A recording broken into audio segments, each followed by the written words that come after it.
44절까지죠. 마가복음 6장 30절에서 44절까지 교독하겠습니다. 사도들이 예수께 모여 자기들이 행한 것과 가르친 것을 낱낱이 고하니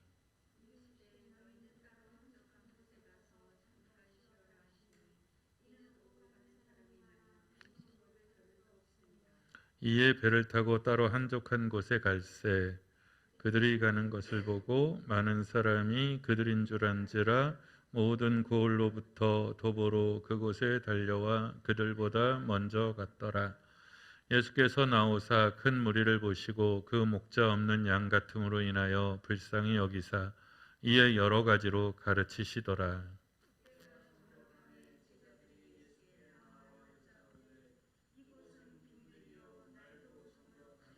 무리를 보내어 두루 촌과 마을로 가서 무엇을 사 먹게 하옵소서.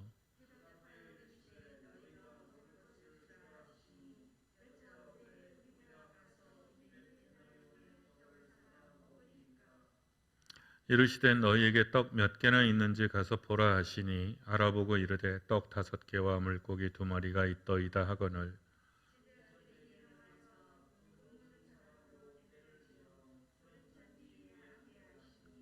때로 100명씩 또는 50명씩 앉은지라.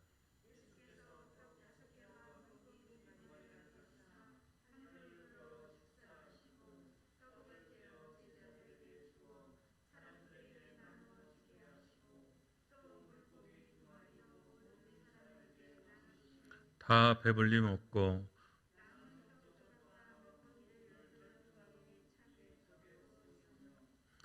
떡을 다 함께 떡을 먹은 남자는 5,000명이었더라. 아멘. 예. 우리 마태복음으로 갈까요? 마태복음 10장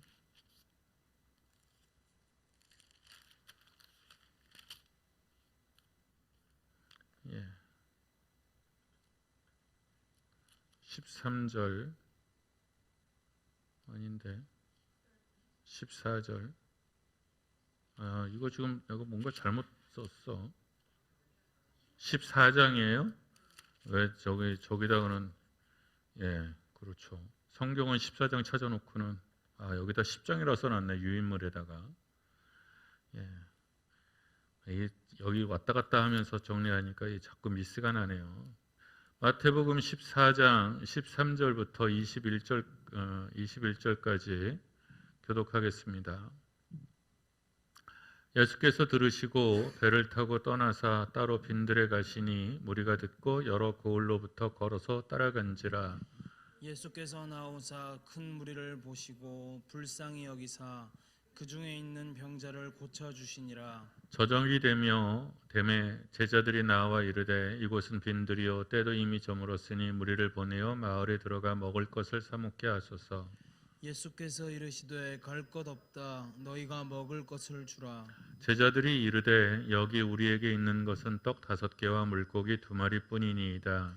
이르시되 그것을 내게 가져오라 하시고 무리를 명하여 잔디 위에 앉히시고 떡 5개와 물고기 2마리를 가지사 하늘을 우러러 축사하시고 떡을 떼어 제자들에게 주시매 제자들이 무리에게 주니 다 배불리 먹고 남은 조각을 12바구니에 차게 거두었으며 다 함께 먹은 먹은 사람은 사람은 여자와 어린이 외에 5,000명이 되었더라. 아멘. 누가복음으로 가야 되겠죠. 뭐 이렇게 읽으면 조금 헷갈리긴 하지만 누가복음 9장 10절에서 17절까지예요. 누가복음 9장 10절에서 17절까지 교독합니다. 사도들이 돌아와 자기들이 행한 모든 것을 예수께 여쭈니 데리시고 따로 벳세다라는 고을로 떠나가셨으나 무리가 알고 따라왔거늘 예수께서 그들을 영접하사 하나님 나라의 일을 이야기하시며 병 고칠 자들은 고치시더라. 날이 저물어 가매 12사도가 나와 여짜오되 무리를 보내어 두루 마을과 촌으로 가서 유하며 먹을 것을 얻게 하소서. 우리가 있는 여기는 빈들이니이다. 예수께서 이르시되 너희가 먹을 것을 주라 하시니 여짜오되 우리에게 떡 5개와 물고기 2마리밖에 없으니 이 모든 사람을 위하여 먹을 것을 사지 아니하고서는 할 수 없사옵나이다 하니 이는 남자가 한 5,000명 되미로라. 제자들에게 이르시되 때를 지어 한 50명씩 앉히라 하시니 제자들이 이렇게 하여 다 앉힌 후 예수께서 떡 5개와 물고기 2마리를 가지사 하늘을 우러러 축사하시고 떼어 제자들에게 주어 무리에게 나누어 주게 하시니 먹고 다 배불렀더라. 그 남은 조각을 12바구니에 거두니라. 아멘.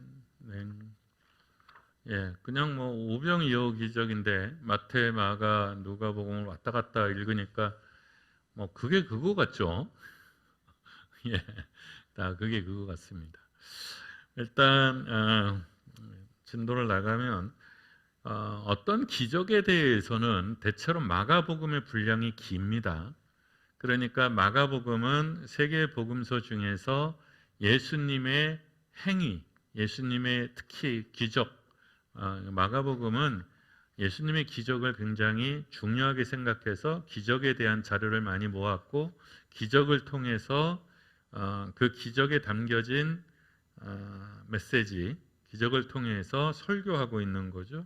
마태복음은 예수님을 제2의 모세로 그리는 측면이 있다고 그랬어요. 그래서 설교가 많아요. 마태복음은 설교가 많고 누가복음의 관심은 지금 일어나고 있는 성령의 역사 그리고 선교의 역사. 그래서 지금 누가 공동체, 이 이방 공동체가 담당해야 되는 하나님의 소명. 그래서 어떤 사건을 기록할 때도 항상 그 포인트에 맞춰져서 기록되어 있다고 했어요.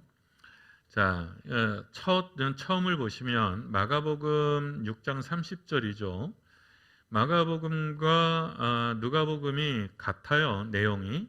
마가복음 6장 30절 보면 사도들이 예수께 모여 자기들이 행한 것과 가르친 것을 낱낱이 고했다. 이렇게 돼 있죠. 누가복음 9장 10절도 사도들이 돌아와 자기들이 행한 모든 것을 예수께 여쭈니 예수님께 여쭙다는 거죠. 그러니까 지금 오병이어의 이 기적의 배경, 전 사건이 뭐죠? 지난주에 했던 거죠. 12 사도들을 세상으로 파송했어요. 그리고 그 파송한 사람들이 돌아와서 예수님께 주님 뭐 이런 일이 있었습니다라고 막 보고를 했다는 거예요. 그랬더니 그게 마가복음도 그랬고 누가복음도 동일해요. 마태복음은 달라요. 마가복음과 누가복음 그렇게 제자들이 얘기를 했더니 예수님께서 이렇게 말씀하셨다는 거대. 수고했다 니네들. 이제 따로 한적한 곳에 좀 조용한 곳에 가서 좀 쉬자. 왜냐하면 오고 가는 사람이 너무 많아서 우리가 지금 식사할 틈도 없다. 우리 좀 조용한 데 가서 쉬자. 이렇게 말씀하셨다는 거죠. 그래서 마가복음에는 한적한 곳으로 갔어요. 사람이 없는 한적한 곳으로 갔고 누가복음은 벳세다라는 고을로 떠나가셨어요. 그러니까 벳세다 쪽으로 가셨던 것 같아요. 근데 이게 조금 복음서마다 기록이 조금 달라요. 그래서 우리가 오병이어 교회를 갔었어요. 여기 두 분 기억나세요? 전혀 기억이 없으십니다. 이러시면 안 돼요. 거기 교회 바닥에 물고기 2마리, 떡 5개 되는 모자이크, 그래서 사진 잔뜩 찍어 왔을 거예요. 그리고 여러분들이 아마 기념품으로 그 접시 같은 거 이거 사왔을 때 제일 많이 샀어요. 제가 봤을 때는 우리 최 장로님 댁에도 보니까 그거 있던데 아마 내가 사가지고 드렸나? 오병이어의 기적이에요. 그게 거기가 벳세다였어요. 그래서 전통적으로는 오병이어의 기적이 벳세다라는 곳에서 일어났다고 생각을 해요. 그런데 마가복음은 조금 기록이 달라요. 근데 뭐 정확한 거는 잘 모른다는 거죠. 그랬을 때 갈릴리가 이런 모양으로 있었으면 여기가 벳세다, 요쯤이 벳세다쯤 돼요. 그러면 여기가 가버나움쯤이 돼요.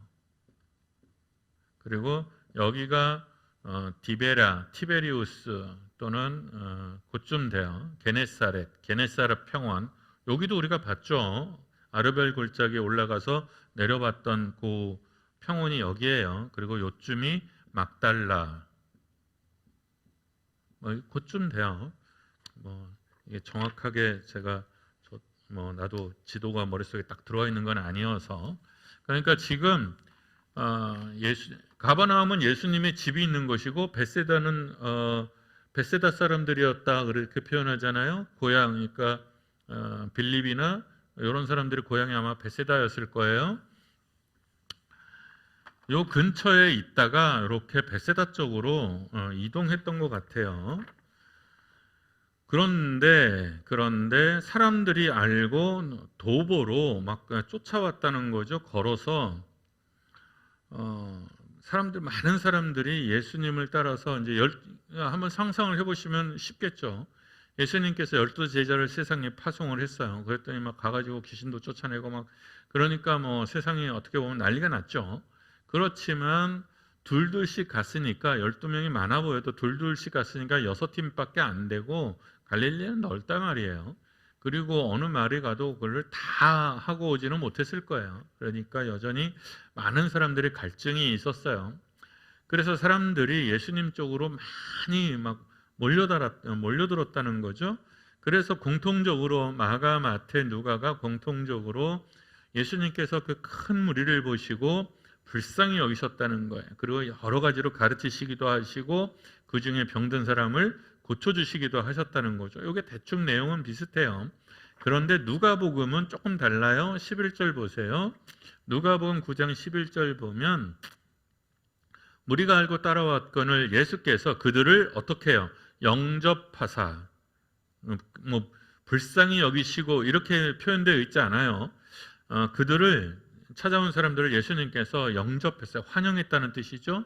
그리고 하나님 나라의 일을 말씀하셨대요. 복음을 말씀하셨다는 거죠. 그리고 병 고칠 사람들을 병 고쳤어요. 누가복음에서 치유는 항상 하나님의 나라의 권능의 임함을 표징하는 것으로 받아들여요. 그래서 하나님의 나라의 일과 병 고치는 일은 거의 병렬적으로 이렇게 같이 표현되어 있어요.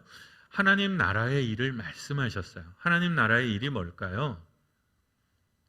하나님 나라의 일이 뭐죠? 하나님 나라의 일. 누가에게 있어서는 그것은 복음 전파예요. 선교죠, 선교. 그러니까 하나님의 나라가 어떻게 임하여 오고 하나님의 나라가 어떻게 전도되고 하나님의 나라가 어떠하든지에 대해서 예수님이 얘기하셨다는 거죠. 마가복음하고 마태복음은 그 얘기가 없어요. 그냥 불쌍히 여기셨고 이것저것을 가르치셨다 이렇게 되어 있는데 누가는 그것을 하나님 나라의 일 이렇게 표현했어요. 그러니까 하나님의 나라의 일, 예수께서 그렇게 했으니 이 소명이 지금도 이어져야 된다고 보는 거죠. 이 설교 안에는 누가복음의 이 이야기 안에는 교인들로 하여금 예수님께서 하나님 나라의 일을 이렇게 하셨어. 그러면 우리도 어떻게 해야 돼? 하나님의 나라의 일을 해야 돼. 이렇게 말씀하고 있는 거예요. 자, 마태복음으로 넘어가면 마태복음 14장이죠. 마태복음 14장에 13절을 보시면 예수께서 들으시고 배를 타고 떠났어요. 그죠? 그러니까 마가복음, 누가복음과 거의 비슷한 것처럼 보이잖아요. 근데 마태복음은 좀 달라요. 우리가 마태복음은 봐야 되겠죠. 마태복음으로 넘어가 보세요. 마태복음 14장.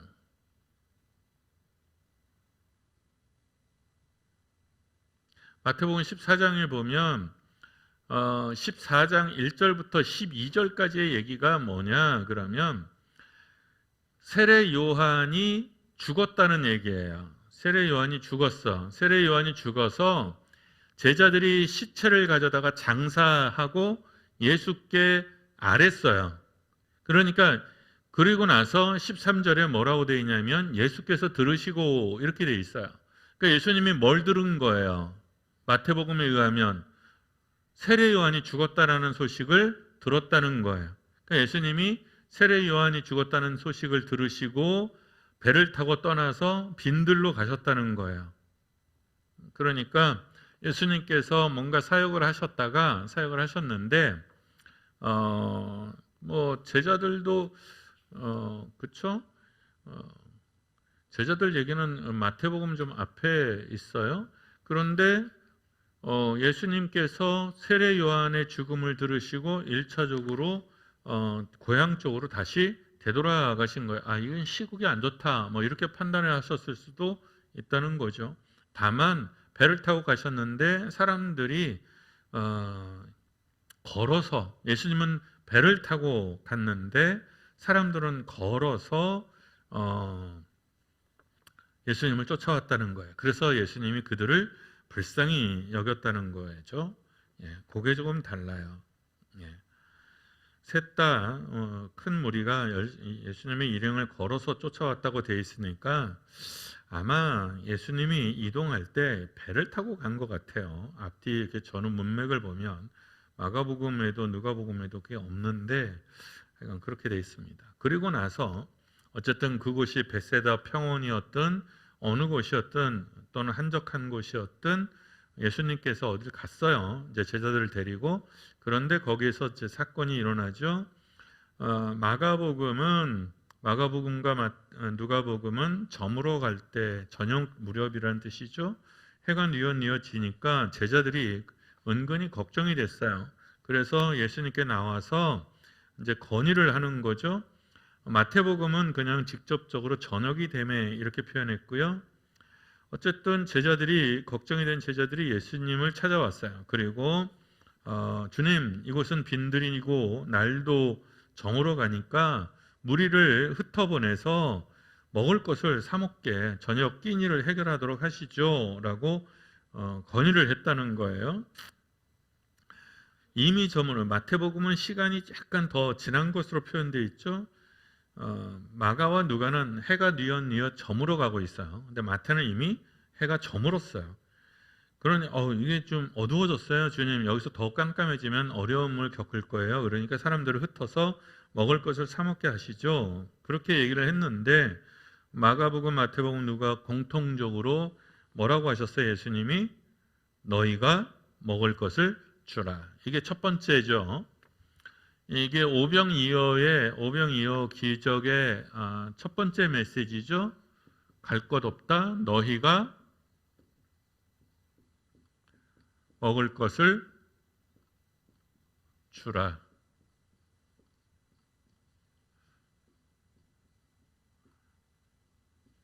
예. 너희가 먹을 것을 주라. 근데 그 황당하죠. 지금 사람들은 5천 명이나 모여 있는데 뭐 트럭으로 싸갖고 다녀도 5천 명 거 먹이가 쉽지 않죠. 예. 현대의 군부대도 5천 명 정도가 이동할 때는 정말 어마무지한 보급 부대가 따라 붙고요.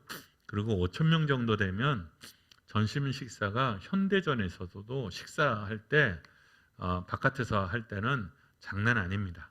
그러니까 되게 좀 번잡하고 혼란스러울 수 있어요. 근데 5천 명 먹을 거를 너희가 먹을 거를 줘라. 그러면 말이 안 되죠. 그러니까 마가복음에는 37절에 대답하여 이르되 너희가 먹을 것을 주라 하시니 여짜오되 우리가 가서 200데나리온의 떡을 사다 먹으리까 이렇게 했다는 거예요. 이게 무슨 말이에요? 못하겠다 그런 뜻이에요. 이거는 그냥 직선적으로 못하겠다 그런 뜻이에요. 이거 못합니다. 주님 이건 말이 안 됩니다. 그런 뜻이에요. 우리가 만약에 실제로 간다 치더라도 200데나리온의 떡을 사다 먹이리까. 그러니까 이거는 무슨 문제가 있어요? 첫째는 돈 문제죠. 200데나리온이 있을 리가 없습니다. 설사 있다 하더라도 200데나리온의 돈을 들고 가서 12명이 5,000명 먹을 떡을 갖고 올 수 있어요, 없어요? 없어요. 없습니다. 그렇죠? 아마 만약에 그러면 여러 사람을 이제 데리고 가야 되는데 그것도 참 번잡한 일이에요. 이게 가능하지 않은 얘기예요. 그런데 마태복음은 뭐라고 되어 있냐면 예수께서 이르시되 갈 것 없다 그랬더니 너희가 먹을 걸 줘라 그랬더니 17절에 제자들이 이르되 여기 우리에게 있는 것은 떡 5개와 물고기 2마리뿐입니다. 마가복음보다는 훨씬 공손한 표현이에요. 똑같이 아니 주님 200데나리온의 떡을 사올까요? 사와야 됩니까? 이렇게 물은 거니까 이거는 사실 불가능합니다. 그런 뜻이고 17절도 사실 불가능한 말입니다라는 뜻이긴 하지만 주님 우리가 가진 건 떡 5, 물고기 2마리뿐입니다. 주님 어떻게 하죠? 뭐 그쯤 되는 거예요. 누가복음이요. 먹을 것을 주라 여짜오되 우리에게 떡 5개와 물고기 2마리밖에 없으니 이 모든 사람을 위하여 먹을 것을 사지 아니하고서는 할 수 없사옵나이다. 마가복음보다는 더 좀 공손한 표현이긴 하지만 그러니까 마가복음을 좀 더 공손하게 표현했다는 것을 우리가 알 수 있죠. 똑같이 이 모든 사람을 위하여 먹을 것을 사지 않고는 불가능합니다. 이제 뭐 그렇게 돼 있는 거예요. 예. 떡 5, 물고기 2. 예. 200데나리온의 떡. 200데나리온이면 예. 1년치 연봉에 가까워요. 보통 300데나리온을 1년치 연봉이라고 하는데 이제 1데나리온이 사람의 일당이거든요. 사람의 일당이라는 거를 현대적으로 계산하면 4인 가족이 하루치 양식을 먹을 수 있는 돈, 보통 그렇게 표현하거든요. 그러니까 그냥 10,000원씩만 잡아도 10만 원씩만 잡아도 2천만 원이 되는 거예요. 예, 되게 큰 돈입니다. 2천만 원이면 5천 명을 먹일 수 있나요? 국밥 한 그릇에 저는 하도 산수 계산이 안 돼서 예. 그랬더니 예수님께서 이제 38절부터 마가복음은 이렇게 얘기했어요. 주님, 이거 200데나리온이나 되는 떡을 사올까요? 사와야 됩니까? 사올까요? 사와야 됩니까? 이렇게 물었다는 거죠. 그랬더니 예수님이 제자들에게 너희에게 떡 몇 개나 있는지 한번 가서 봐라.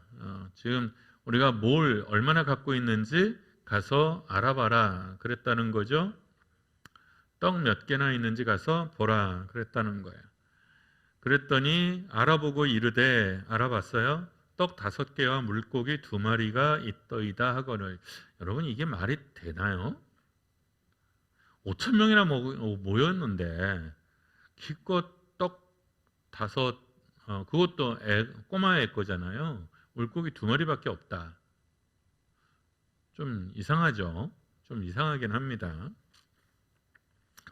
예, 그래서 이제 흔히 자유주의 신학자들 이제 성경을 이성으로 합리로만 푸는 이 학자들은 이걸 기적이라고 보지 않고, 그러니까 예수님께서 초자연적인 능력으로 5천 명을 먹인 것이 아니라 사람들이 다 보통 여행할 때 도시락을 자기 먹을 양식을 보통 싸갖고 다니거든요. 그러니까 우리 같이 막 그런 건 아니지만 일단 이 사람들이 들고 다니는 떡은 그 빵이에요. 바싹 마른 빵, 바싹 마른 빵이고 물고기를 어떻게 아마 말린 물고기 좀 되지 않을까 싶기는 한데요. 그렇게 해서 이제 보통 양식을 이렇게 들고 다녀요. 이런 바깥으로 나올 때는. 근데 사람들이 다 이렇게 꽁치고 있었다는 거죠. 눈치 보고 있었는데 숨기고 있었는데 꼬마 아이가 그 물고기 2, 보리떡 5개를 자기 먹을 도시락을 예수님께 내놨을 때 예수님이 그것을 축복하시고 축사하시니까 사람들이 자기 꽁쳐놓은 거 이렇게 하나씩 꺼내서 먹다 보니 이렇게 남은 게 막 12강들이 그게 기적이다. 이기심과 욕심을 넘어서 그렇게 해석하기도 해요. 근데 그것도 참 웃긴 것 같아요.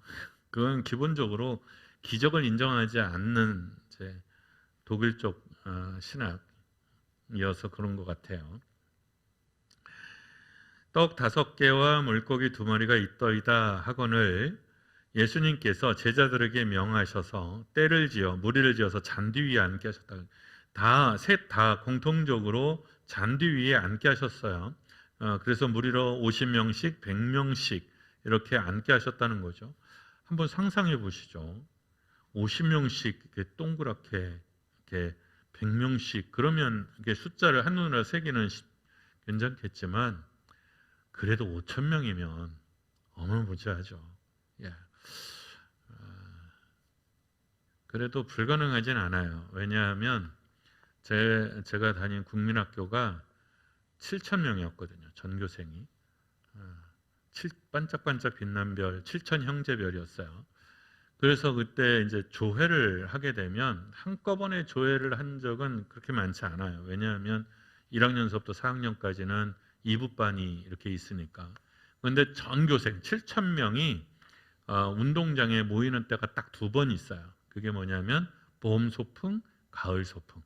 7,000명이 한 운동장에 다 모여요. 그리고 1학년 일반서부터 2줄로 출발을 해요. 그러면 한 4학년까지 가면 저쪽 이렇게 운동장에서 보면 오른쪽 산날망이라고 그러는데 그 언덕에 그 1학년 1학년 해요. 그러면 5학년들은 이미 운동장에서 김밥은 다 먹어 치워요.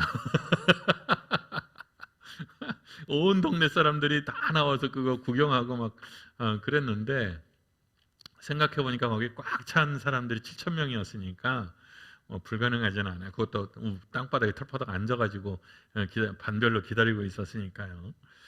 예, 근데 이제 이렇게 굉장히 넓은 공간이었겠죠. 적어도 굉장히 큰 대운동장만한 곳에 그 정도의 그 넓이는 있었어야 되는 거죠. 예수님께서 그렇게 앉히시고 떡 5개와 이걸 상상하셔야 돼요. 이 오병이어는 상상을 하셔야 돼요. 사람들이 다 둘러 앉았어요. 잔디 위에 둘러 앉았어요. 그리고 예수님께서 떡 5개와 물고기 2마리를 딱 들어서 떡 5개를 떡을 이렇게 하늘로 들고 어떻게 해요? 축사하시고 하나님께 감사하시고 그리고 축복하시고 떡을 찢어서 제자들에게 나눠줬다는 거죠. 그러면 예수님께서 계속 찢어서 이렇게 줬을 것 같지는 않고 이렇게 줬는데 제자들이 이렇게 뭐 나누다 보니까 계속 떡이 생겼거나 어떻게 생겼는지는 알 수가 없어요.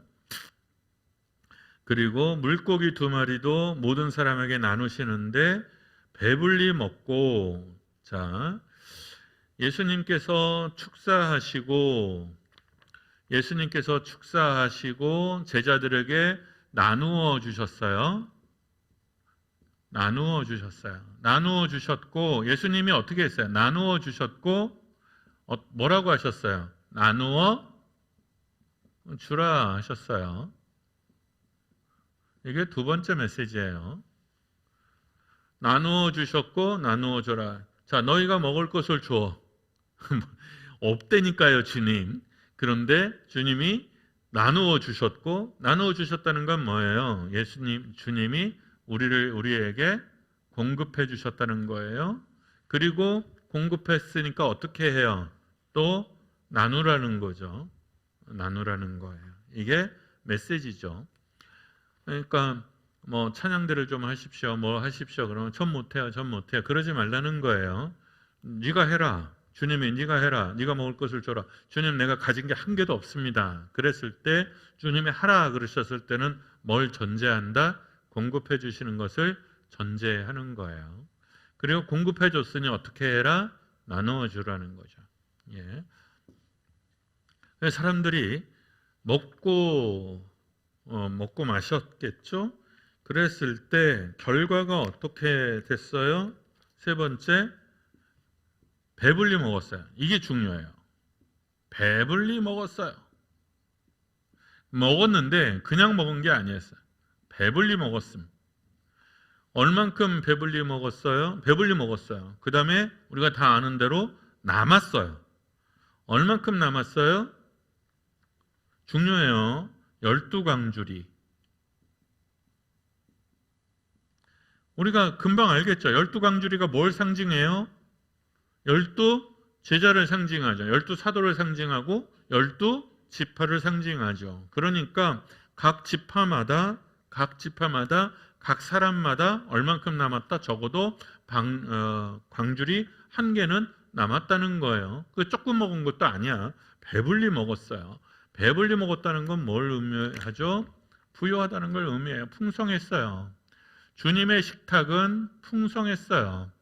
얼만큼 풍성했어요? 모든 사람들이 나눌 수 있을 만큼 채워지고 남았어요. 그러니까 이제 우리 어렸을 때는 고기 같은 거를 먹을 기회가 그렇게 많지 않았거든요. 특히 소고기는 제사 때 외에는 먹을 수가 없었어요. 제가 어렸을 때만 해도. 그러니까 이제 제사를 지내고 나면 이제 소고기 이렇게 이제 산적 막 이런 거 있잖아요. 근데 그게 어린 마음에도 되게 눈치가 보여요. 이거 뭐 그것만 계속 막 먹었다가는 왠지 맞을 것 같은. 근데 군대에서도 그랬던 것 같아요. 군대에서 제가 이제 훈련소에서 훈련을 받을 때, 내가 훈련 받을 때는 정말 잘 먹었어요.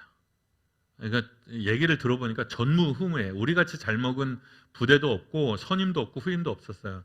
그때 이제 우리가 훈련 받을 때 감사가 나와서 우리 훈련 받는 내내 같이 있었어요.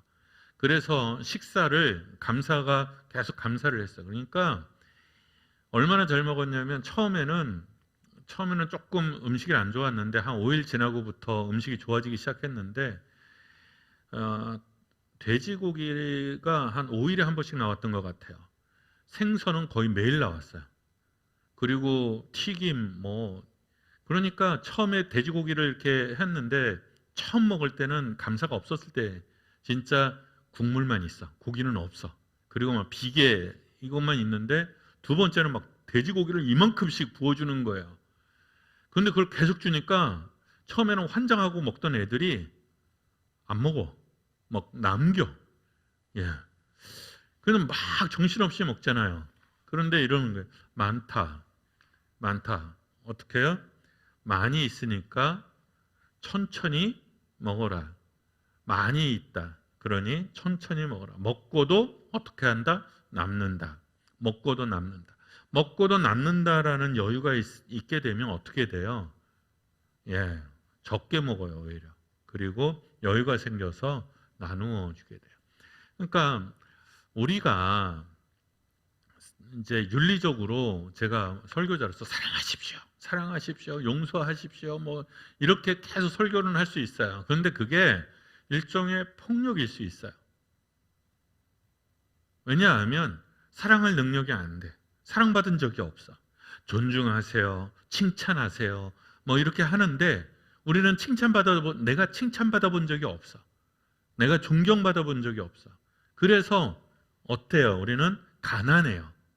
가난하면 나누어 줄 수가 없어요. 물론 가난해도 마음이 풍성한 사람이 있죠. 그렇지만 마음뿐이야. 내 주머니에서 줄 게 없단 말이에요. 내 주머니에 줄 게 있어야 나누든가 말든가 하잖아요.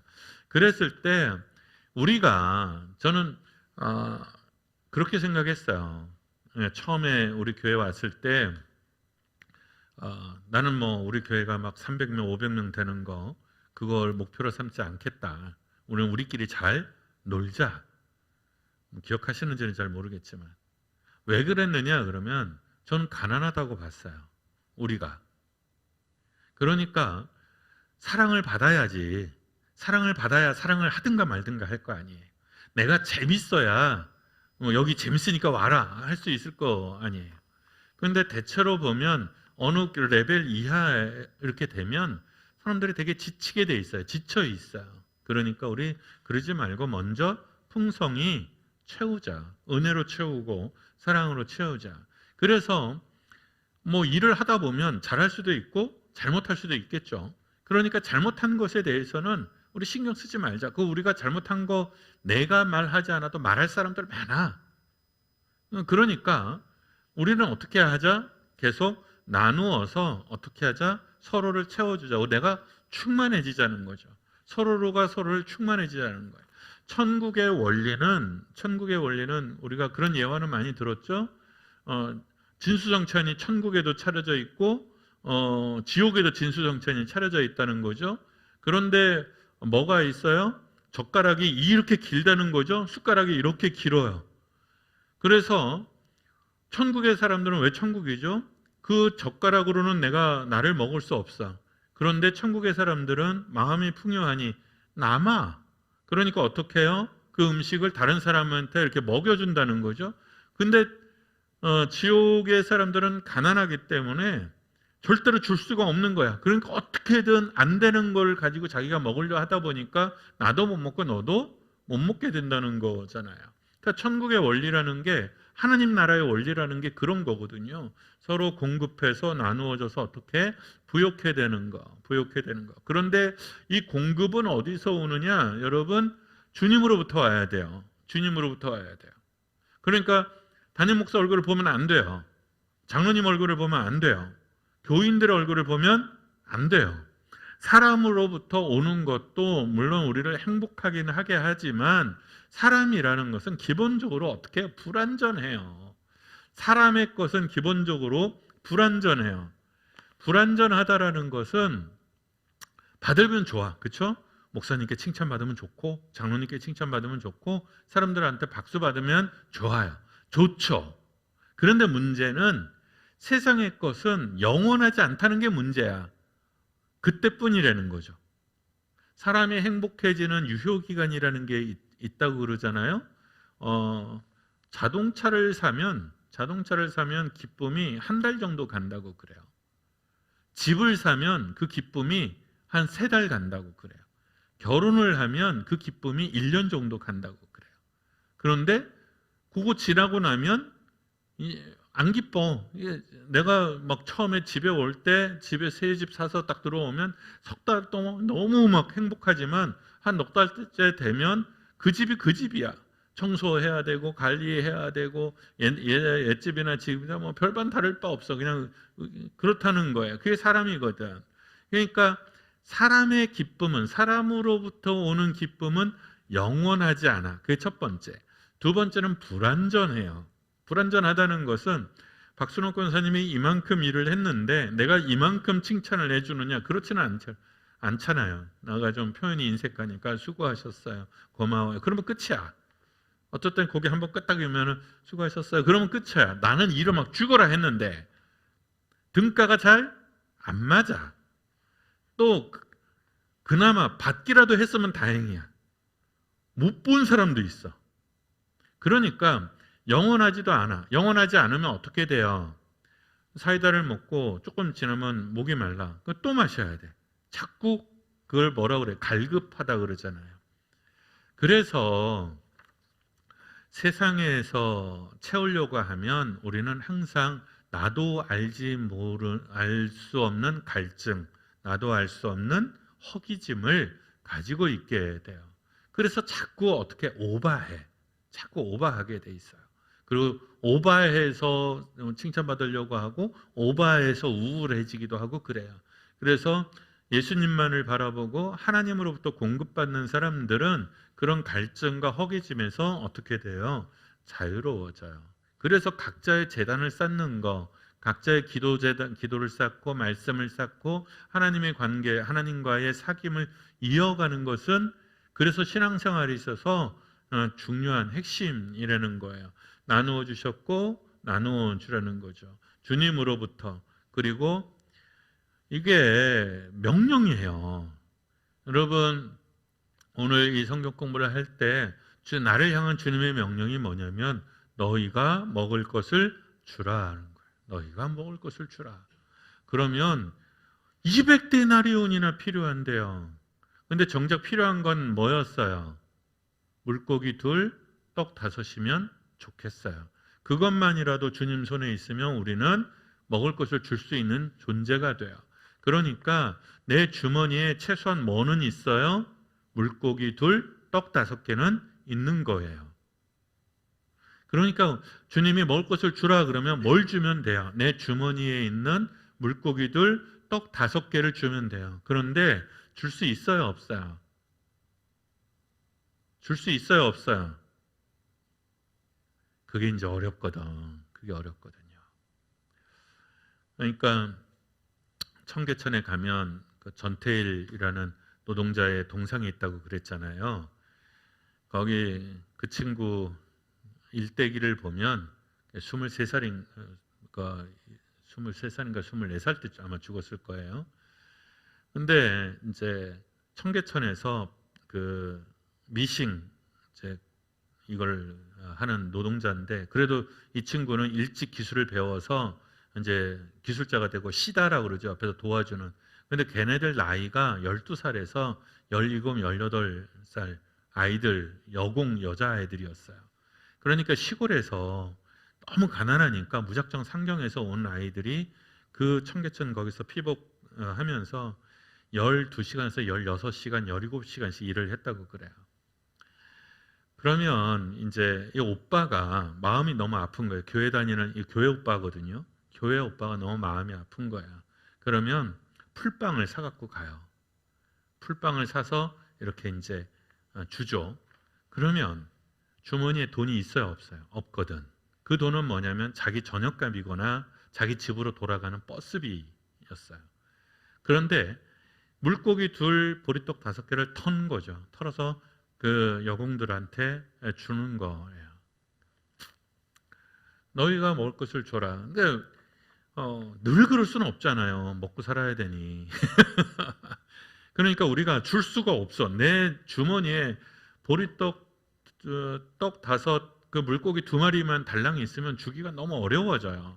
그랬을 때 뭘 믿어야 된다? 내가 주는 만큼 공급해 주시는 주님을 믿어야 돼요. 그래서 이게 무슨 원리기도 해요? 이게 만나의 원리기도 해요. 만나의 원리기도 해요.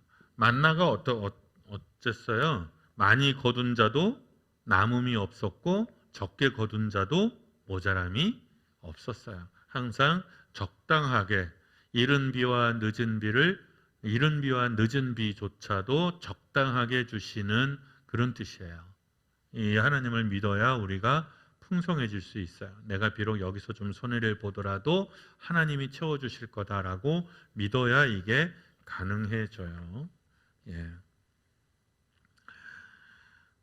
흐름을 보면 마가복음은 너희에게 무엇이 있는지 알아보라 그랬고, 떡 5 물고기 2밖에 없어요. 그랬더니 잔디에 무리지어 앉게 하셨고, 무리로 100명 50명씩 앉게 하셨고, 그리고 축사하시고 제자들에게 나누게 하셨어요. 그리고 다 배불리 먹었고 12바구니가 남았어요. 그랬더니 5,000명이었다. 마가복음은 이렇게 기록하고 있고요. 마태복음은 더 직관적이에요. 그러니까 마태복음에서는 주님, 야 니네들이 먹여라 그랬더니, 아니요 주님, 우리 떡 5개와 물고기 2개밖에 없어요 라고 그랬더니 예수님이 직관적으로 이렇게 대답했던, 그것을 내게로 가져오라. 그러니까 이거는 마태의 신학이에요.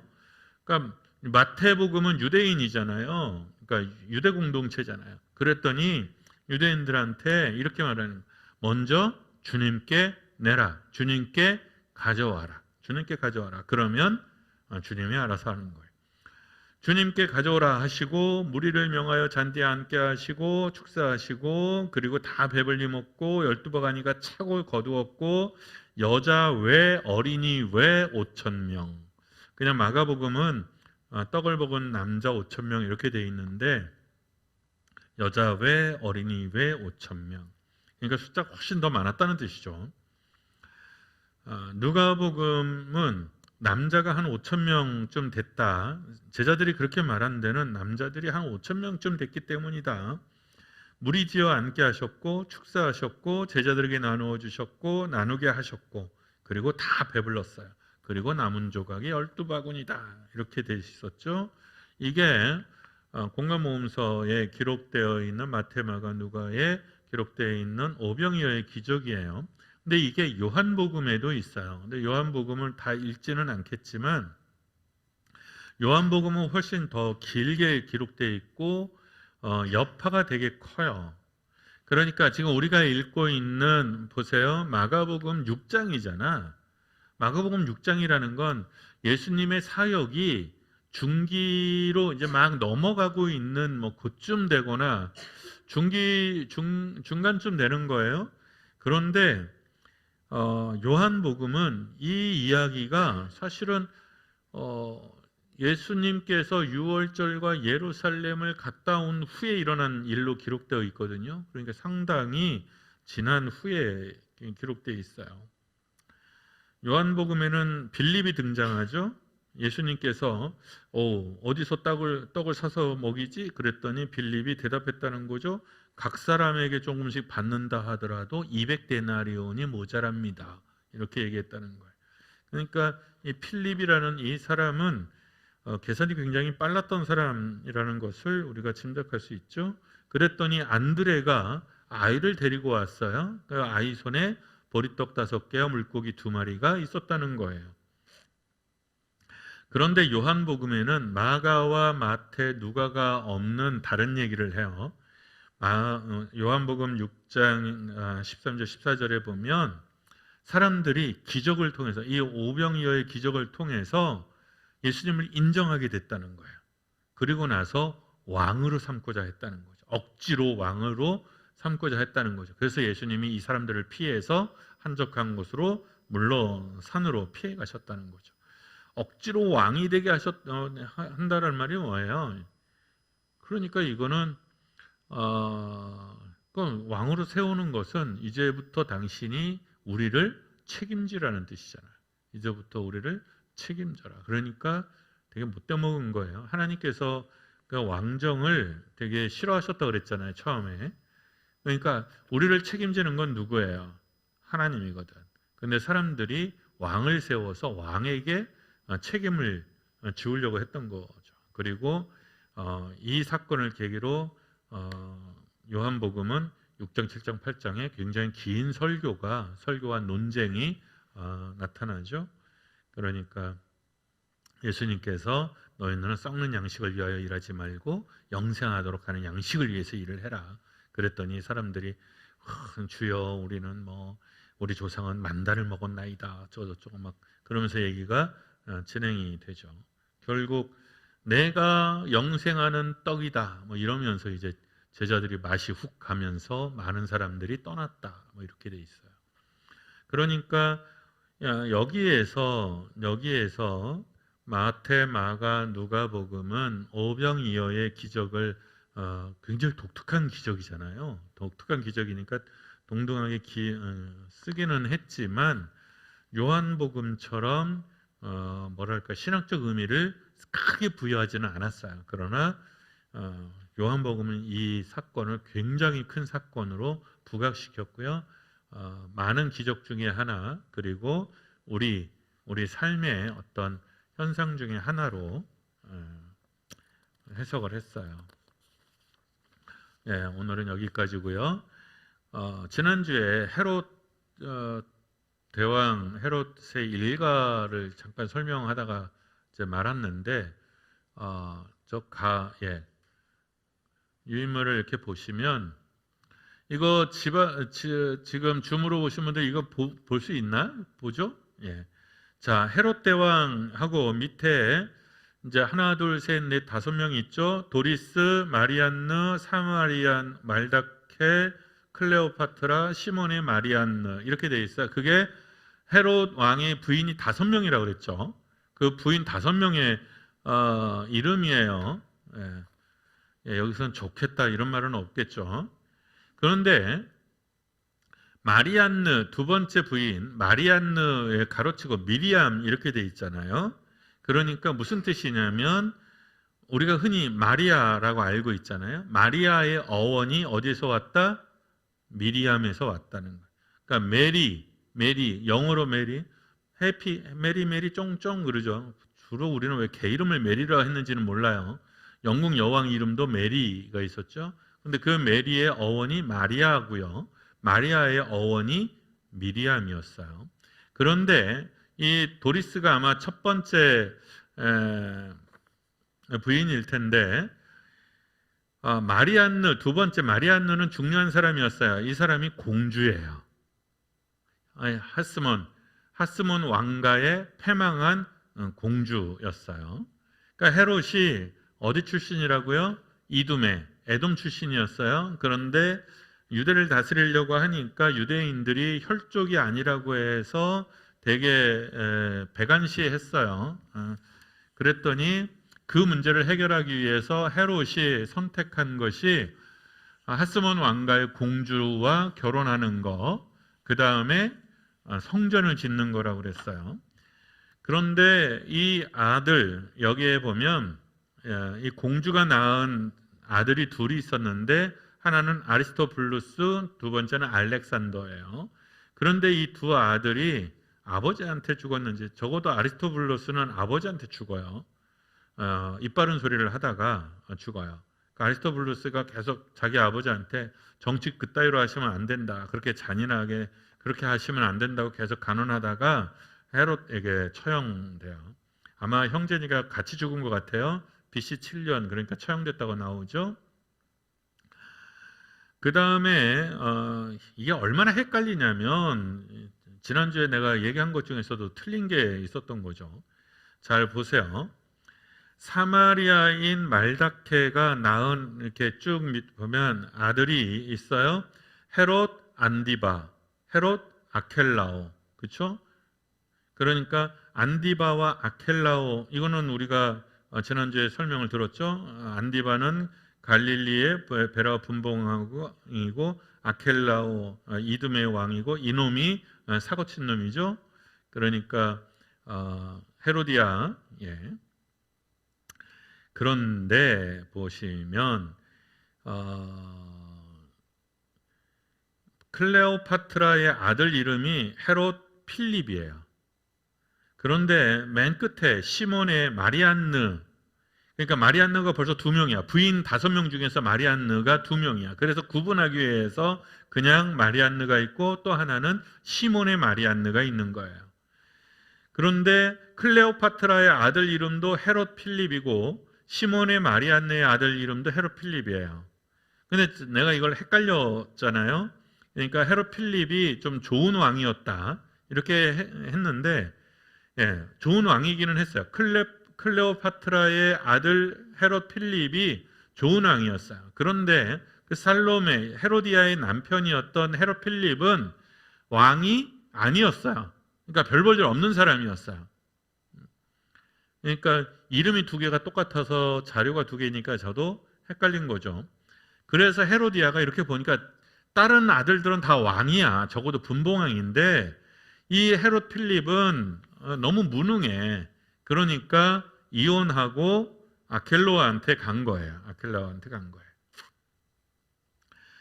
그런데 이 헤로디아는 이렇게 보면 아리스토블루스, 저기 공주의 아들을 보면 아리스토블루스죠. 아리스토블루스가 자식을 낳는데 거기도 칼키스의 헤롯, 헤로디아, 헤롯 아그리빠 이렇게 돼 있죠. 헤로디아가, 그러니까 잘 보세요. 헤로디아가 시몬의 마리안느의 아들 헤롯 필립과 결혼했어요. 그러니까 사촌쯤 되겠죠. 되게 헷갈리네요. 그러니까 촌수 계산이. 아리스토블루스와 헤롯 필립은 형제지간이잖아요. 그러니까 아버지 형제, 삼촌이랑 결혼한 거네. 그죠? 헤로디아는 헤롯 필립 남편이 삼촌이었어요. 배다른 삼촌. 그렇잖아요. 아버지의 형제니까요. 아버지의 형제하고 결혼한 거잖아. 배다른 형제지기는 하지만, 예. 예, 헤로디아 딸도 살로메도 그렇게 결혼했는데, 삼촌이랑 결혼했는데, 이렇게 해서 복잡합니다. 그리고 헤롯 아그리빠가 로마에 버티고 있다가 이 아켈라오가 그 헤로디아의 충동질에 의해서 왕권을 가지러 왔을 때 아그리빠가 시저에게 고자질하면서 아켈라오가 왕위에서, 분봉왕에서도 쫓겨납니다. 그리고 아그리빠가 그것을 차지하죠. 예, 그게 사도행전 12장에, 그리고 이 아그리빠가 야고보를 죽이죠. 예, 요쯤 자세히 보면 생각이 날 수도 있습니다. 예. 여기서 중요한 거는 저 마리안느라는 사람이 공주였다. 예, 공주였다.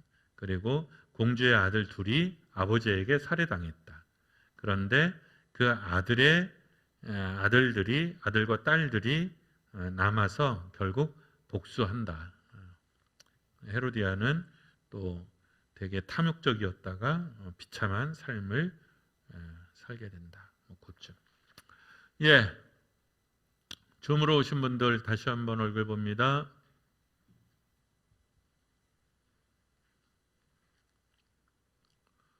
냉.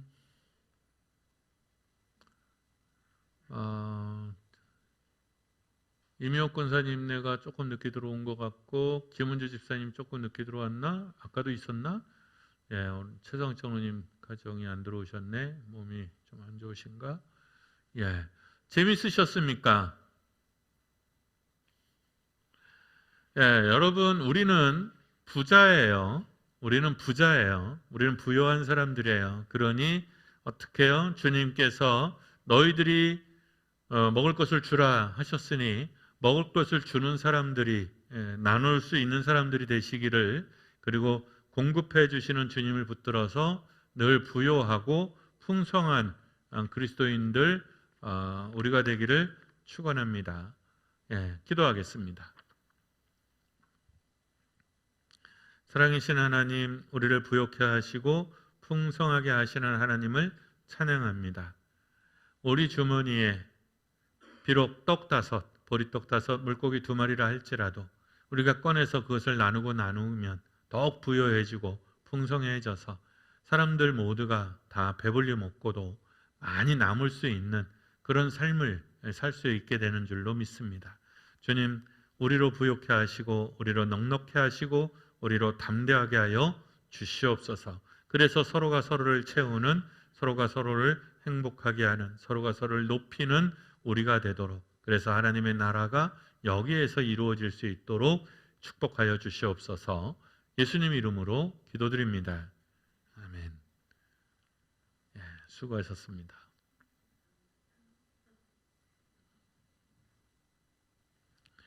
예.